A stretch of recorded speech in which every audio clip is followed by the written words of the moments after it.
The problem we have in the world today isn't that our payment systems are broken, it's that they're antiquated. There are 2.5 billion people out there who don't have access to the financial system. Settlement today requires third parties. There simply is no way for two institutions to reconcile their obligations without having to rely on a third party to arbitrate. If you have a central operator, you can't construct that value exchange system on the fundamentals of the internet. When the web was originally designed, one of the main goals that they had that they didn't achieve was to have a way to transfer value. Ripple is an open source protocol that is designed to facilitate the settlement of funds in real time in any currency. Having a standardized protocol allows financial institutions to instantly connect with anyone on the network. Basically acts as an internet for value exchange. My name is Chris Larson. I'm the CEO and co-founder of Ripple Labs.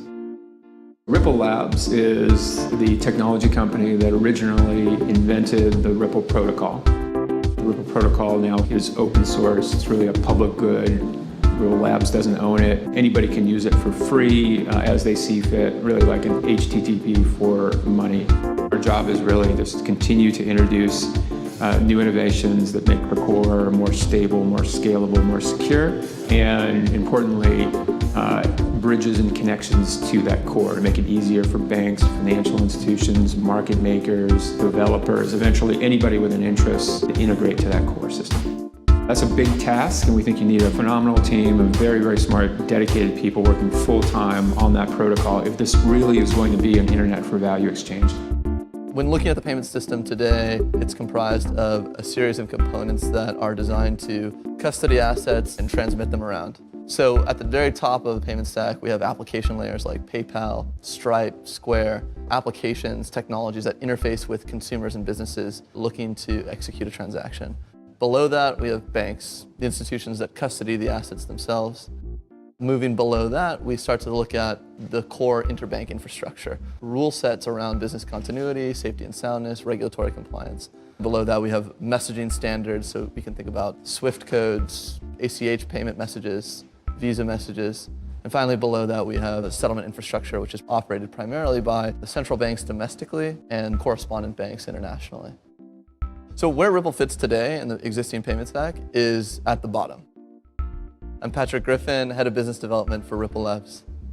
Traditional funds transfers today effectively rely on intermediaries to coordinate settlement. So while payments can happen bilaterally, fund settlement has to move through a network of third-party intermediaries. What that creates is a system where payments can be lost and liquidity costs a lot more money. Before joining Ripple Labs, I was working as a Bitcoin volunteer for 3 years, trying to get Bitcoin into the mainstream. And what attracted me to Ripple was just the amazing team that they put together. My name is Stefan Thomas, and I'm CTO at Ripple Labs.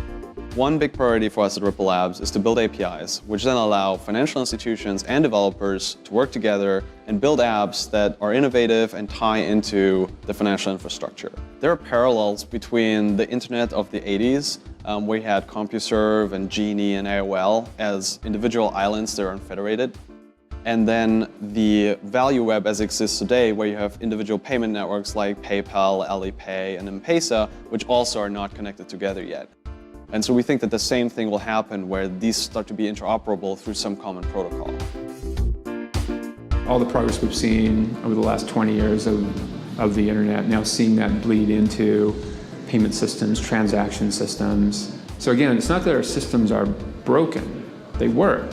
They're antiquated, and if you could take a step up now, get that analogy of value moving like information has been over the last 2 decades, opens up so many possibilities for existing businesses, the incumbents, their customers, and for the global economy. Now you have the possibility to deliver real-time payment messages against real-time fund settlement on a good funds basis. The web gave a lot of people access to information who didn't have it before, and we think the value web will give a lot of people access to the economy that they didn't have before. This notion of an internet for value exchange, we think this is just great news for everybody.